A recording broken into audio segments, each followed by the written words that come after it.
ID chiko kuti turatidza nhamo yakadaro chii baba chechende kaiwa zibaba ruziro Kulian TV.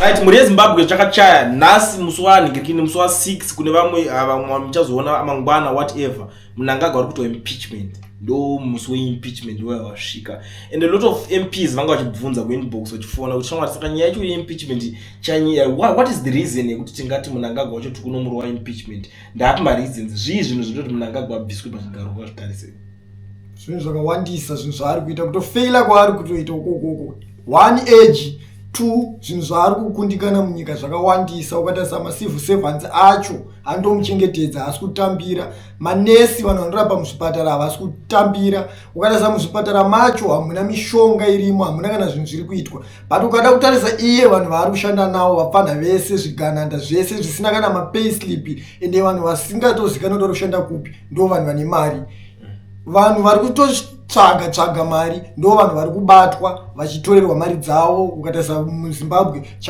kuchingochena 6 o'clock kana kuti 7 o'clock muZimbabwe ukatarisa town inenge yakazara nemapurisa nemboma ndoona to basa ravo iroro hatichaziva kuti ende ukatarisa muroad unoona muroad 1 ine 5 maroad block muroad 1 saka ndo dzimwe dzenyaya dzacho dzikutaurwa kunzi iye ari kushanda muhomwe make haachakoshese vamwe vanhu iye ndiye akungoti inini ndinofana kudya nevapfana vangu vanondibheka as long munhu achinditi anondisapota ndiye munhu akudya ende dzimwe dzenyaya ndedzekuti munhu ukangoda kusumudza musoro ukada kuti ndikufane nzara ari kubva atokuveza ende anotogara achitaura kuti tinokuveza tinokusvasvanga ndo dzimwe dzenyaya dzacho idzo dzikuita kuti titi aiwa hatichakude ofu ichi isusu hatinambobvira tamuda bcause munhu akatongouyawo takatombomudzinga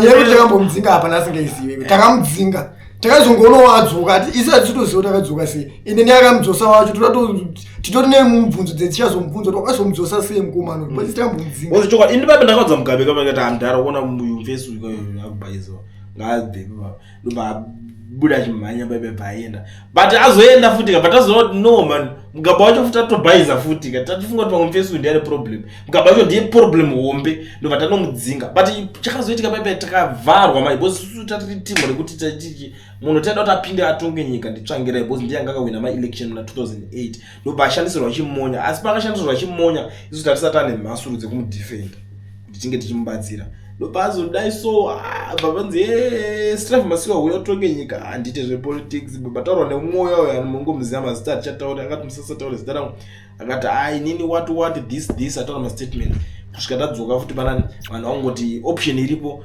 ngatiize Mnangagwa bcause vanhu vangakubvunza kuti kotekesa mutsvangu vatangakuseka handingambochiise pachigaro zvakawanda zvaiti but now yasvika nguva manje kuti panike bcause unozati remember madhezi aya mugaba enza angonongotwa impeachment futi but zvaingonzvengeswa now is the time yekuti uyo achiitwa impeachment yake ende zviri zvekufoira nyika Mnangagwa tingati akufoirei hatingada kufoira bozi munhu anofoira munhu atry handina chandakamboti ndaona chakanzi atry bozi toda kuti munhu anzi ari kufoira anomboti but vanhu takamboshanda mana takamboroa zvima 2 years tiri kumacompany in Zimbabwe now there is no such a thing. Everyone is a hustler, everyone is a dealer. Vasho vari kuti vari kushanda vari kuzoshandira mahustler madealer zvinorwadza sei mwana kuti kushandiswa mushop yo vachikuzoti 2030 tichididi wobvonzi yo uri muyouth uri kushanda basa racho rori kunzi uri kushanda uri kupuwa $80 $90 vamwe vanototambira $60 je mutown meme chinonzi ndokupa mari transport no uchiva kubasa nditi kuti saka ushandira chikafu nekubhadhara rent ndinoda vantu vakomana wamadofu vakomana vanenge vachiti vision 2030 izo 2025 handiti vari kuti vision 2030 izvozvi vatonga 7 years kana ndisingakanganisa nditi izvozvi pavision 2030 vari kuda dzimwe 5 years pa7 years vakafeila vari kuti pa5 years idzi ndopa vachagadzirisa zvinhu aiwa havana tombofeila bcause havana chavakatoita munafeila munaita something ndozvatachitotaura kuti munhu havatacho vatomboita pa7 years dzacho chikanzi chakundikana ndozvetiri kutaura kuti vanenge vachiti vision 2030 I don't know kuti 2030 yacho vision yacho ndeyei because tiri kutoziva kuti mumwe mukuru already driver wacho ari kudriver bhazi racho mu2030 mumu haasvike ndochokwadi driver driver vanenge vafa unoza zvakafanira vakomana vaya mahurire kana vanoita iyo zvo maERV achabvumidza kupinda kuZimbabwe unofunga kuti ndimangana vanosvika 2030 pabiti kada waverenga very few vazhinji vacho vamwe utotaura usiya takurwara tanyanya ende nyaya yeARV uri kutaura nezuro izvo toti andingati nezuro izvozvi mutauriro iri kuita iri kunzi manesi muzvipatara vakutotonyurwa kuti vape vanhu maARV vamwe vatone ma2 weeks vamwe vane ma3 weeks vachiti vakasvika kuzvipatara vari kusvika vachinzi hakuna maARV but munhu ukatonyora uri kuzomapiwa akutotengeswa but kwadaita vanhu vakaita sana Mnangagwa vaivai vane zvimwe zvinhu zvavanototaura kuti aiwa isusu zvibo tine zvinhu tine mushonga wakadai so unosevha kana kuti tine 2 years kumberi tinawo mapiritsi aya but kwada kuzotarisa vanhu vachari kuenda kuzvipatara vari kuenda kuzvipatara osvika hakuna zvinhu zvakadaro ende vakomana vacho manchini chandakatoona kuti munhu wese anosapota ZANU-PF idofo haafungi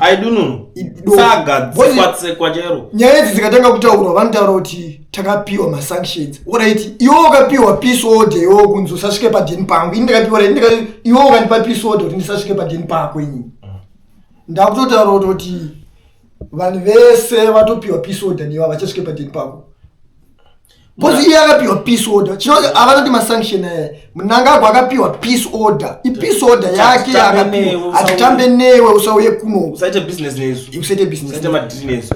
Mnangagwa akapiwa masanction. Akutopa Zimbabwe masanction. Zimbabwe masanction ndala Mnangagwa. Akutoshi zvikuti masanction ari pamuromo chete.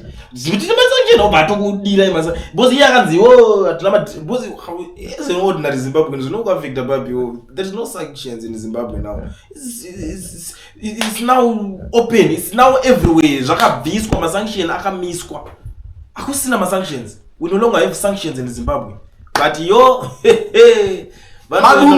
madunuma ake akatora akushanda nawo. Ndo vanhu vari kusupporta zvisinani basa. Bozi already tikada kukubvunza kuti emunoti masanction acho mutanza ari kutitadzisa kuita zvinhu.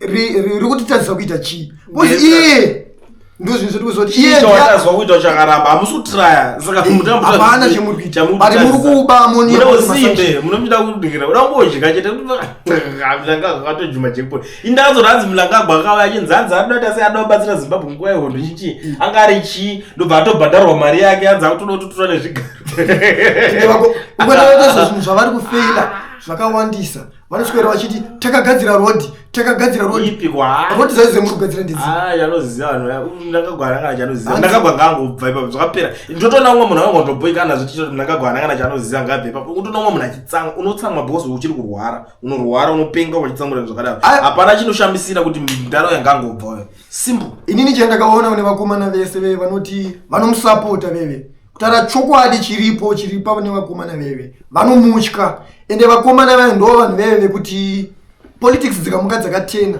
unovaona vanouya kana dzakadeso vanenge vachisapota why because ndo vamwe vacho vari kuti dzimwe dzacho inherera dzikutodyawo $300 dzototi tiri kutorarama but munhu wacho ari kuvashandisa ari kutora mari yakawandisa ende ukatotarisa tambotaura nezvenyaya yatinoma chakaire izvozvi ruma yakufamba ichinzi adzingwa ende kana muri vanhu vari musocial media mukada kutarisa varakashi mashoko avari kutaura pamusoro pamukomana tinoma chakaire wotoziva kuti hazvinomira mushe ende isusu hatina 2 weeks tambotaura nezvenyaya yechiti pane munhu muchaona achamupuka ende munhu iyeye muchazoona zvichaitika because pane dzimwe dzenyaya dzinenge dziripo ona vachinoitika kuZANU-PF vakomana vanomarana vanosaizana kusaizana kwavanoita kwekepo chigaro che chakatovhurirwa ziso nemumwe munhu ndo nyaya iripo kuZANU-PF inoitika kuti vanenge vachitotokonyana kuti iwewe ite ukangoita zvakati ava vanobva tangoisa pressure kuti wavo vanenge vachida ite se abva pinda pachigaro that's why uchiona kuti kunongomuka kuchikonzi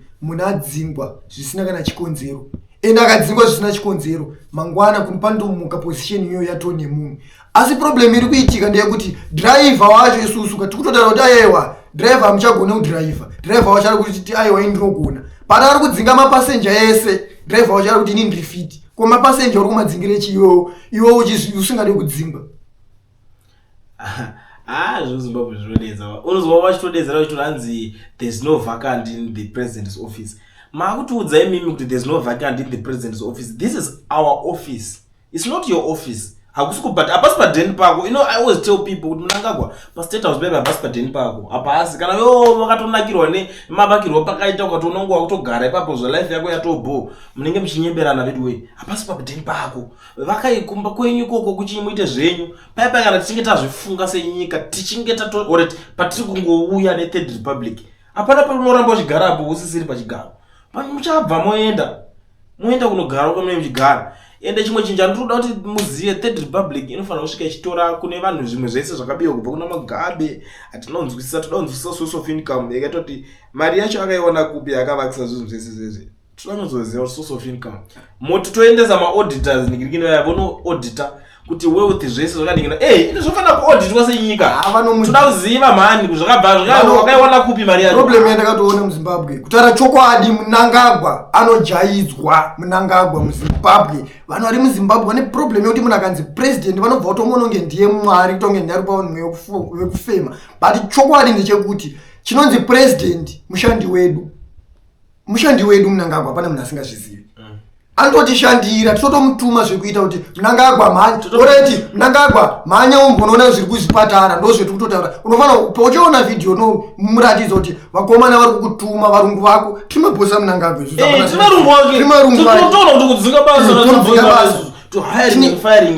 tine right yekuita zvetinoda Mnangagwa mhanya muzvipatara unoona Mnangagwa namaka mugwagwagwa zvakambodhakwadhakwa ndozvona mushandi wedu. There's no need yekuti timutye hatifane kumutya vhura mabasa tishande munoisanda ushande iwewo kana uchiti iwewe uri une 80 something years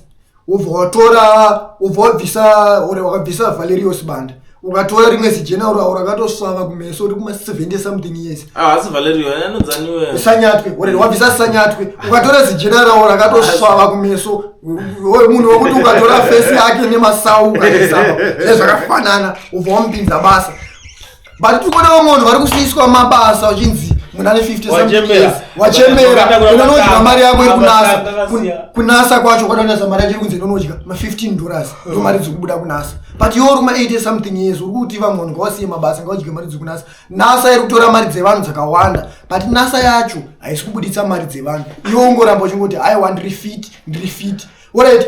Chimwe chinhu kubva Mnangagwa achitonga chinhu 1 chandakadiscover chaakagona kuisa scarf muhuro handisati namboona ndazonzwa nomwe hanzi scarf hanzi zichivhala ngozi panyaya scarf ndokomberera maoko hanzi zichivhala ngozi hanzi ndikirina yake inonzi chiya yaitarwa nageza yenzi chimwe yanonzi arurwara naye hanzi saka iye iri kukanganwa zvimwe zvese but haisi kuzokanganwa ngozi because angorova pamamaika aiwa panyaya scarf wakachimaster but tiri kuona kuti musakangana kuvhura mabasa musakangana kugadzira marodhi sekupinda kumuchiita kwamaida kusakangana kwamunoita scarf munogara makaisa muhuro musasakanganawo kuva vakanyika please maakuda kutobva kai matopa dhuze kufa because nyaya ifanika nyaya yekufa chero makatsamwa mukaita sei ntaraunda yamai manje ari kufa kutoenda chaiko saka please ntaro yangasi yaitwa something zvaarikwanisa kuita because time manje hatizoti nyika isarire netime nyika ifanira kusara kumashure kwetime manje ndopatisine problem newe chete otherwise vamwe mapresident vacho vachiita better than you but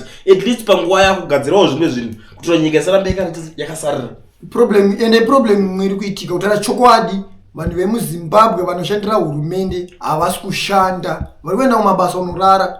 1 ukatarisa panoitwa parliament pese unoona ma-MP kana 5 anenge akarara muparliament anozongomuka vakuenda vakubuda vakuenda ndo zvimwe zvezvinhu zviri kutokuendesa nyika kumashure chero vashandi vekanzuro vamwe vacho vari kutoshanda muhurumende tinoona uyu munomutani George Charamba basa rake ndirei anoshanda basa rechi anoswera achituka vanhu achitoka hanzi dongi jamanda mbeno zvinhu zvaanotaura ana basa raanoshanda mari yenyika mahara that guy must be fired. Zvinhu zvine musoro hamusi kutaura imwe ZBC vanhu nosakaaafuro vashandi futi munetori neproblem they must be fired. In fact vanhu vese veZANU-PF vari kuswera vachiposta zvehanzi zvekualbum launch zvimaalbum launch zvakaitwa maruzihatizokuudze hedu munhu achakaronja album rake ndozvinhu zvavari kuswera vachiposta madi kuposta kuti kuri kunzi kuzvipatara hakuna mushonga, kuzvipatara vanhu vari kuiswa vari kurara pamakadbox, vari kurara pasi. Madi kuposta kuti Tino Machakaire ari kukurudzira president kuti kuzvipatara hakuna zvinhu zvakati. Ende nyaya Tino Machakaire yazobuda pachenonzi Tino Machakaire chazoita kuti amhupuke, avhurike, afumure vanhu vake, arwadziwa because driver wake akaita accident. Uvaenda kuchipatara ubvatadza kusevhwa kusvika adzima afa. Ndonyaya yeto kuti ataure iyoyo. Tazoitsvaga nyaya tikaiona kuti aiwa Tino Machakaire hanzi driver wake akaita accident. Uvaendeswa kuchipatara ubva atora nguva achitadza kusevhwa, ubva aite sei, ubva adzima, ubva atisiya. Ndo zvaanengaita adzimo. Bani manje chikuitika Mwari vari kutora vanhu vasiri ivo chechewo. Munhu ari motaketi chichikungonetsa paya pekuti mota iyayaka iri pakati pekufamba yorola mavhiri yopindurudzika mungoitawo kuda kwenyu. Hatisi kuti iyani tinongoti pamotaketi paya muri kushayiwa mota 1 yamunongonhongo pabhere naivedu zibig head zimukuru remajuru ndori kungodiwe baba ndori kunyanya babaye vachirudini aiwa tichadimani babaye vari kudii chezvo babaye unonomwa chiti todaenda navo kumberi kwavari kuenda ikoko nevision yavo. Baba vaya havana kana vision vaya, hatina kana vision yatinoziva, tudze vision yababa vaya munoziva, hapana kana chavanoziva baba vaya kana. Ende ukatarisa kana vanhu vemachechi emuZimbabwe ndovamwe vari kurasika, muri kurasika.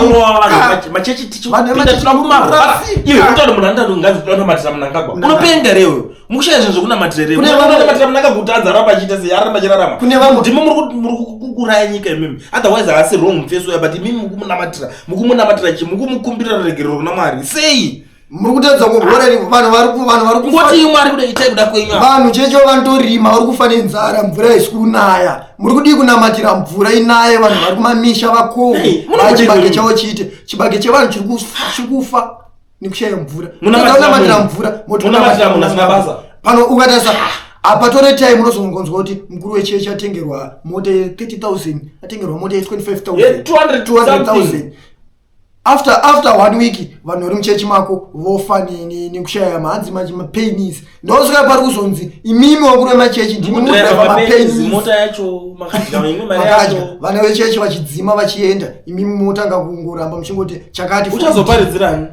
Bosi kuchechi ukatarisa mupati ZANU-PF mune vanhu vakaona kuti mayouth for ED, mawomens for ED, chakati for ED, nekumachechi kwakunzi chakati for ED, chakati for ED, tsikidzi for ED, dzine dovi idzodzo zvese zvanyanya.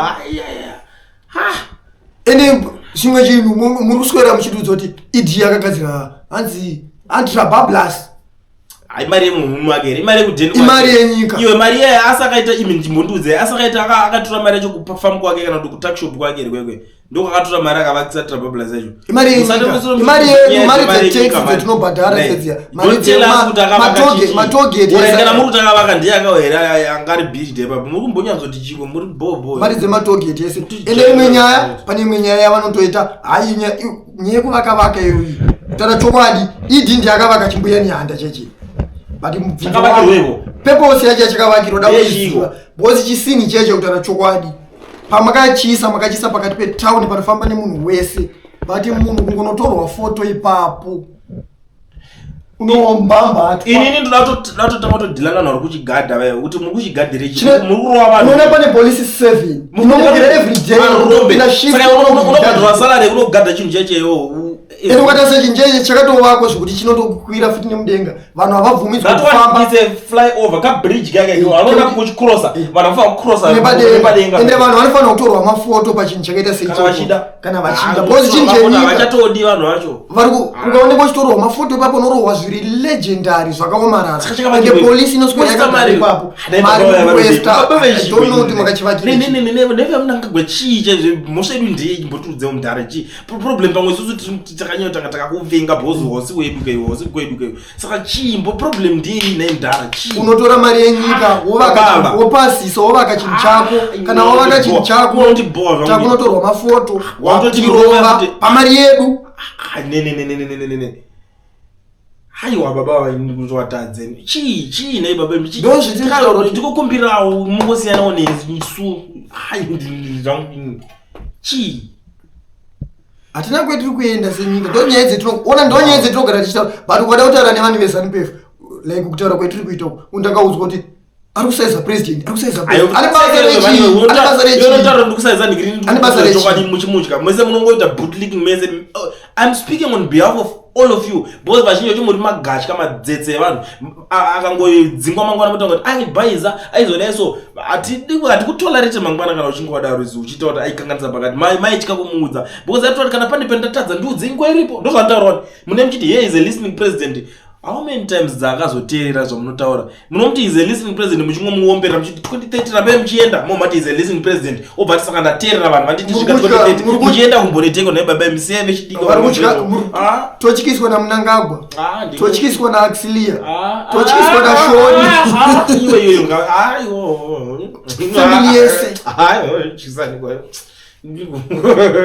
hatina kuenda zenyika bhozi ukadatoza zvinhu zviri kuitika muzimbabwe tikurarama life yekuchikidzirwa ukangoda kutaura vanototya kuti muri magwara futi vanotoza kuti munhu akutaura chifamba chiti anotya ende vanhu vakawanda ukada kutarisa vanhu vane mhosva chaivo vari panze muzanupf vabatwe vanhu vasina mhosva ukada kutarisa vanhu vakomana vekunodhemonstrata vevai vakatorwa vakaiswa mukati havasi kupiwa bailout vari kungoendeswa ende ndokada chibvunza kuti why makotsi emuzimbabwe unoziva kune vamwe vari kupara mhosva dzisinei nepolitics anototi akapara mhosva yake nhasi akaenda kukoti unonzwa chinzi atongwa kana ichitotongwa anongotongwa ka1 because andi muri kuti imhosva mpe judgment yake imhosva mpe judgment yake aite se agare mujeri tongozoti ari kutopika kana riri bailout mpe bailout rake ende titoneimwe nyaya yemupurisa wayo kunzi ukupfuura mumwe mupurisa wake kubulawayo akapiwa bailout totozviziva but vakomana vangweni nodemonstrate hatiri kufa nenzara vatorwa vaiswa mukati havasi kupiwa bailout vari kuendeswa kukoti vodzoserwa mukati voendeswa kukoti saka mutongei ka munhu wacho mutongei chii chiri kunetsa kuti mutonge munhu iwewe munangagwa iwewo wakatoenda kujeri ukatonzwirwa tsitsi ende mhosva yako iwewe dai tisingatokuzive munangagwa dai tisingamuzivo vanhu voprotedza kuti tikugwaasunga mutotokupinda chikafu chacho kujeri imbuzadare imbomira ivo vanhu vangani vari panze vari kufanira kuendawo mukati ndo zvinhu zvetikutaura kuti tichingopinda tiri kuchinjanisa vanhu tichingopinda tikuswapa vanhu imimi muri panze imimi ndimi muri kuenda mukati vari kuuya panze ndo nyaya peiripa tichipinda kana harare une zvimaposta zvimaflyfire zvakanamirwa fese ball zvisingaiti nongona kana independence pepe kuti sezifesi rake achiko ndo independence iri mudaimi munoti rwadziso svika pepe ende vanhu vacho hanzi iflam kupfeka hembe yakapfeka ine fesi yaid chiko kuti toratidza nhamo yakadaro chii baba cheche ndakaiwa zibaba rudziro